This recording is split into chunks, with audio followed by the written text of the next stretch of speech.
Good evening, I'm David Brown, and welcome to the Northern Sun Experience.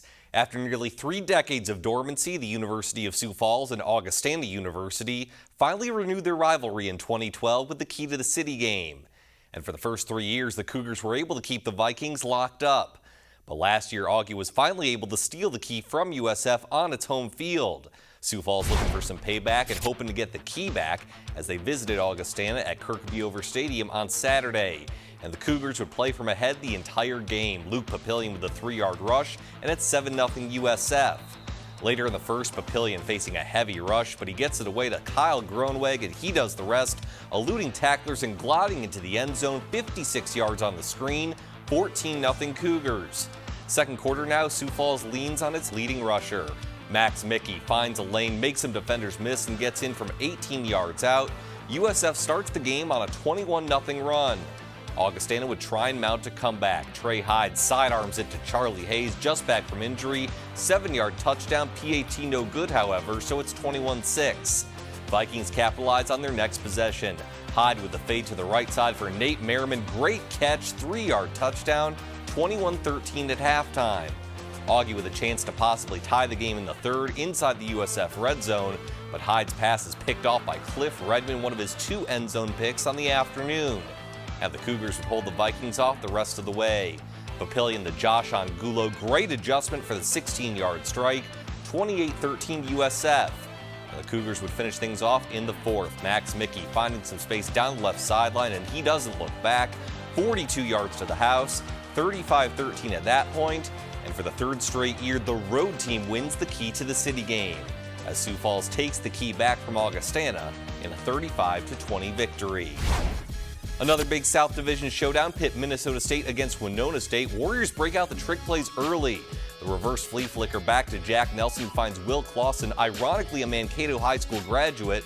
47-yard touchdown, 7-0 Winona State. Later in the first, a more conventional touchdown.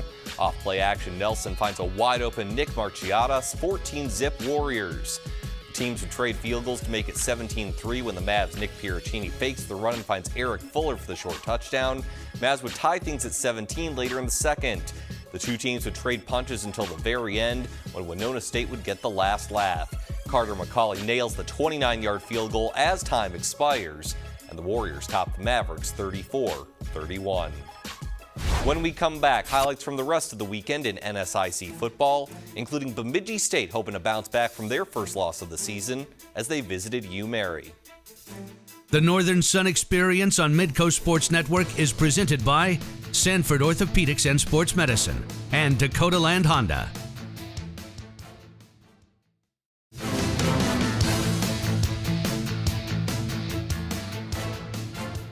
And welcome back to the Northern Sun Experience. And the experience last week for Bemidji State football was a roller coaster of emotions.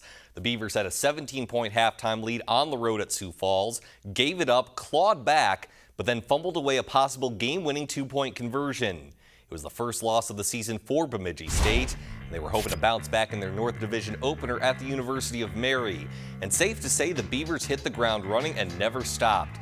Gina Adams busts through the line and goes 86 yards to pay dirt, longest run of the season for Bemidji State, and they lead at 6-0. Second quarter now, Beavers add to the lead. Jordan Hine on a rope to Vince Dinkel, 35-yard pitch and catch makes it 12-0. Less than 20 seconds to go before halftime, and Hine works his magic, keeping the play alive, throwing on the run, and he'll find Jawan Richard in the end zone, 32 yards, 18-zip Beavers at the break. It's 26-0 in the third when Hine decides to keep it himself, using his elusiveness to find the end zone. 32-0 at that point, and the Beavers would cap things off with another speedster, Michael Washington. He finds some room up the left sideline, 21 yards to pay dirt, one of his 3 rushing touchdowns on the afternoon. And Bemidji State tops U-Mary 52-3. MSU Moorhead traveled east to Minnesota Duluth in what ended up being a shootout. Drew Bauer finds Bo Bofferting to start things off, and it's 7-0 Bulldogs. 15-3 UMD when the Dragons fly back. Check out the run by Zach Sweet, 15 yards, cuts the lead to 15-10. But the second quarter featured plenty of fireworks, starting with Minnesota Duluth. Bauer goes deep for Jason Balt's one-handed catch with his left hand, unbelievable, 22-10 UMD. A few minutes later, Bulldogs get another explosive play, only this time on the ground. Jaylene Jones finds his way through the line and never looks back. 85 yards to the house. Minnesota Duluth's up 29-10. It's 35-10 when the Dragons mount a mini comeback. First, it's Jake Hodge to Corey Ambrose, 43 yards. That cuts it to 35-17. Then, after forcing a Bulldog punt, the Dragons rush the house and everything bounces the right way, including the ball to Damon Gibson, 35-24. Field goal at the end of the half cut the Bulldog advantage to 35-27, but that's as close as the Dragons would get. Off play action, Bauer goes up top to DJ Bear on the ones and twos, 41-yard touchdown, and Minnesota Duluth survives against MSU Moorhead 42-34.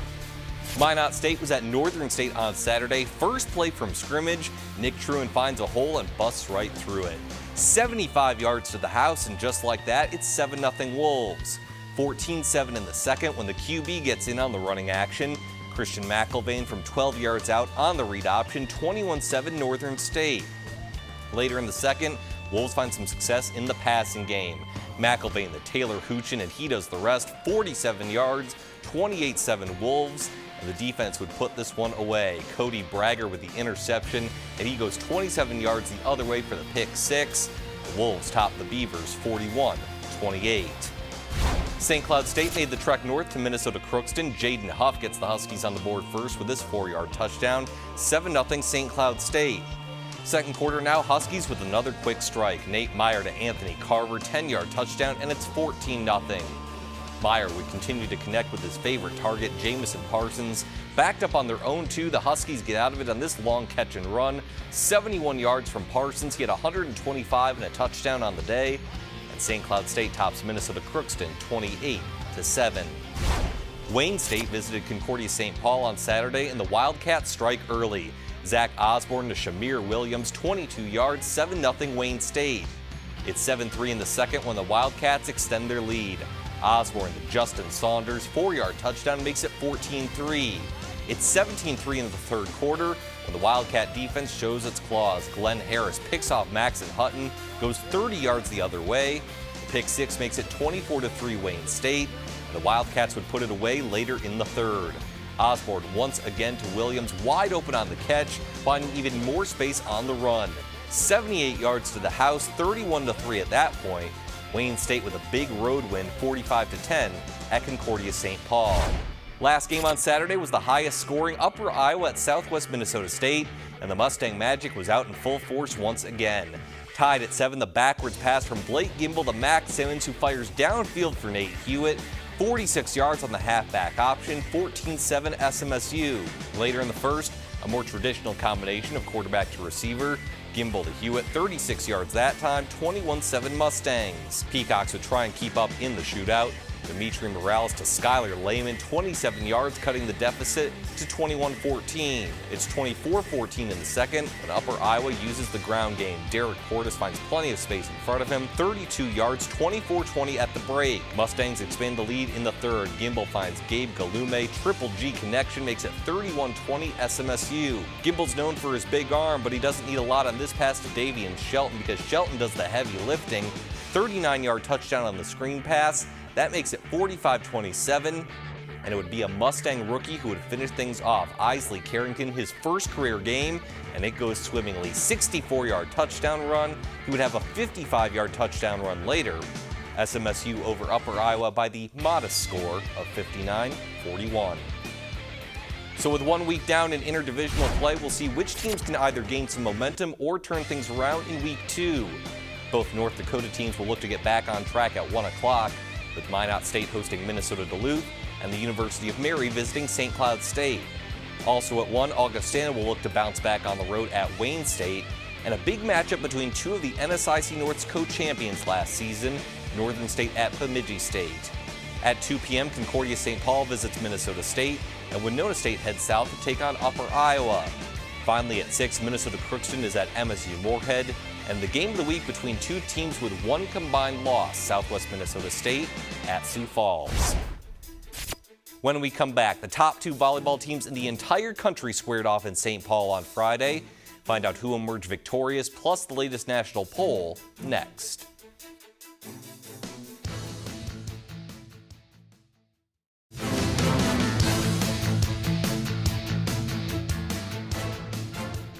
Welcome back to the Northern Sun Experience. Concordia St. Paul has always been one of the best volleyball teams in the country, but the Golden Bears' start this year was unprecedented. Not only did CSP win its first 13 matches, they only lost 2 sets in that entire stretch. Meanwhile, Minnesota Duluth won its first 13 matches, only losing 4 sets in that stretch. The number 1 ranked Golden Bears hosted the number 2 ranked Bulldogs on Friday, and this was a classic match. Tied at 23 in the first set, Emily Torve sets up Sarah Kelly for the Bulldog kill. UMD takes set 1, 25-23. Second set, see if this sounds familiar. Emily Torve to Sarah Kelly, another monster kill. UMD wins that set 25-22 for a 2-0 lead. But the Golden Bears would not go away quietly. Anna Schlake puts it in the back of the zone for the kill. CSP takes set 3. On to set 4, Concordia St. Paul with some consistent defense as Emma Lang and Sarah Masix team up on the block. Golden Bears win set 4 to knot the match at 2 sets apiece.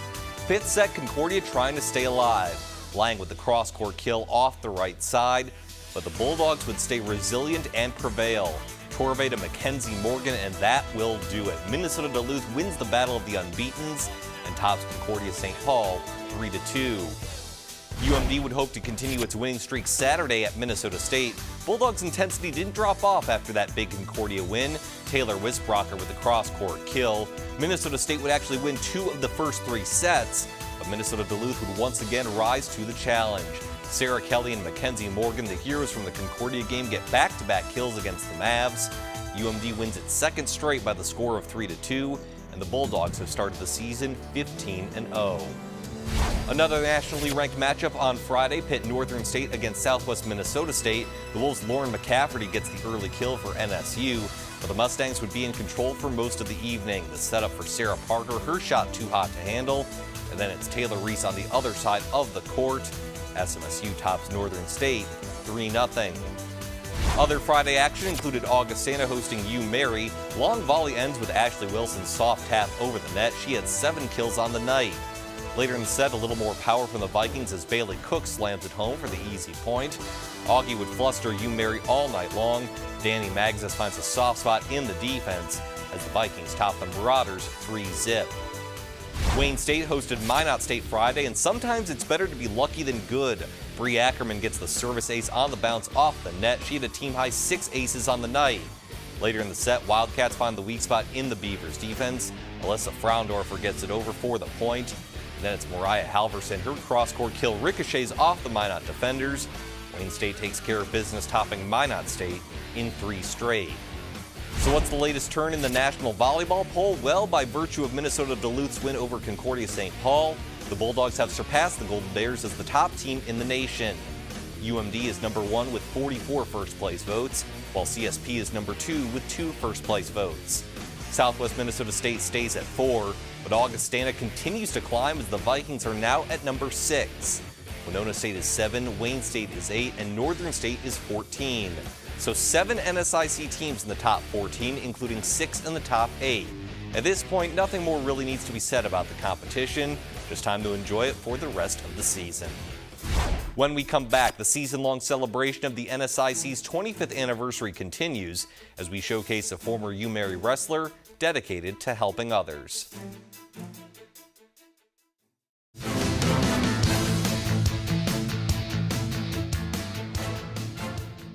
Welcome back. As the NSIC celebrates its 25th anniversary, the conference will be naming new members to its top 25 list of male and female student athletes. And this week, the fairway is cleared for the first golfer. Congrats are in order for former Winona State golfer Brady Strength-Stalion. An all-conference golfer in each of his 4 seasons with the Warriors, Brady was an individual medalist in 2006 and 2007, along with being named to the 2008-2009 Ping All-Central Region team. He finished his career as the 2009 and 2010 NSIC Golfer of the Year. Congrats once again to Brady Strength-Stalion, latest member on the NSIC's top 25 male athletes of all time. All 16 NSIC schools will also be showcasing distinguished alumni in their Under the Northern Sun campus spotlights this season. Tonight is the University of Mary and the story of a former wrestler who grappled with plenty of decisions away from the mat to find his true calling. Good to see you up and about. Ever since graduating from the University of Mary, this has been the scene for Trevor Johnson. former wrestler, and now a nurse in the ER at Sanford Health in Bismarck. But let's go back to before scrubs became his work uniform. When I was 4 years old, my dad wrestled for Napoleon and then BJC back in the day, and then UMary for 2 years as well. So he started my brother and I out when we were 4 and 5 years old. What started as just a young kid in the mat pack continued throughout high school at Bismarck, the most tradition-rich program in the state, a program the Johnson family played a part of building. It was kind of cool for my brother and I because our head coach at Bismarck High was my dad's head coach at BJC when he was in college, Jeff Schumacher. After having to transfer to Century in 7th grade where his brother Tyler was a state place winner, the brothers went back to BHS to continue the tradition. And we transferred to Bismarck High just because that was where my uncle went to high school, and we've been wrestling in Mat Pack for a long time in the Bismarck High room. And it was a place where we knew we wanted to go wrestle for Jeff and Scott Nolan. There's no way I would have wrestled in college if I wasn't at Bismarck High. So. Trevor was a 2-time state champion and he placed every year.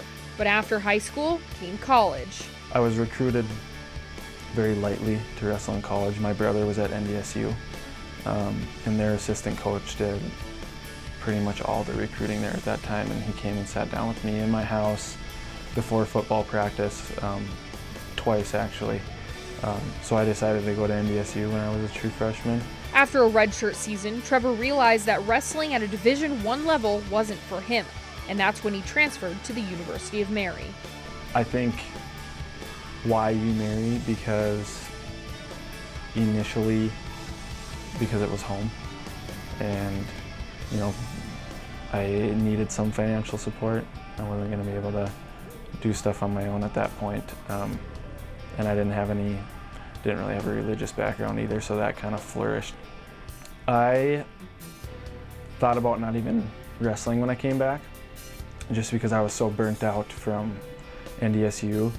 And I came back and talked to Coach Brogan and asked if there was any scholarship opportunities, if they had any money left for scholarships. And he said they had some, and I said, well, I suppose I might as well. It's a way to help me out with tuition. And once Trevor started competing for the Marauders, his success was instant. Johnson was a Division II All-American, but it's not easy taking part in this sport and studying in the nursing program. Well, my mom's been a nurse for over 20 years, almost 20 years, and this is when you get into a program, you say, when you're in the first part of any kind of program for a bachelor degree, they ask you why'd you choose nursing? And at first, I was honest with the teachers. I said it because it's a lot of job security. It's easy to get a job outside of college, and who doesn't? There's not a lot of people that don't have college loans after 4 years. What started out as job security turned into a passion worth working for. It's not a very easy program to be in when you're in athletics either, because it's very extensive, and there's a lot of clinicals, a lot of coursework, and you're busy all week long every week. So it got pretty tough at times, but I was also lucky to have a coach that kind of gave me some leeway, because if I had to choose wrestling or nursing at that point, I would have chosen nursing. You can't wrestle forever. Since graduating from the University of Mary, Trevor works full-time at Sanford in the ER and misses wrestling more than ever. Every day.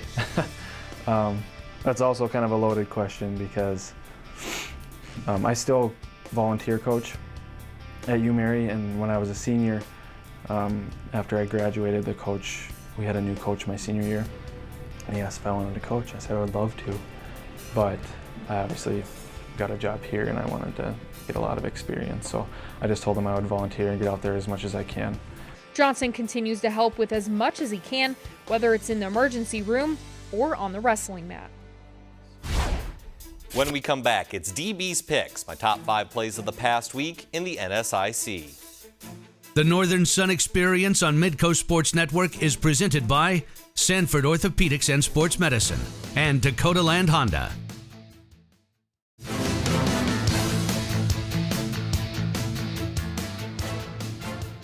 Welcome back. It's time for DB's Picks, my top 5 plays of the past week, and we'll hit the ground running at number 5 and keep on going.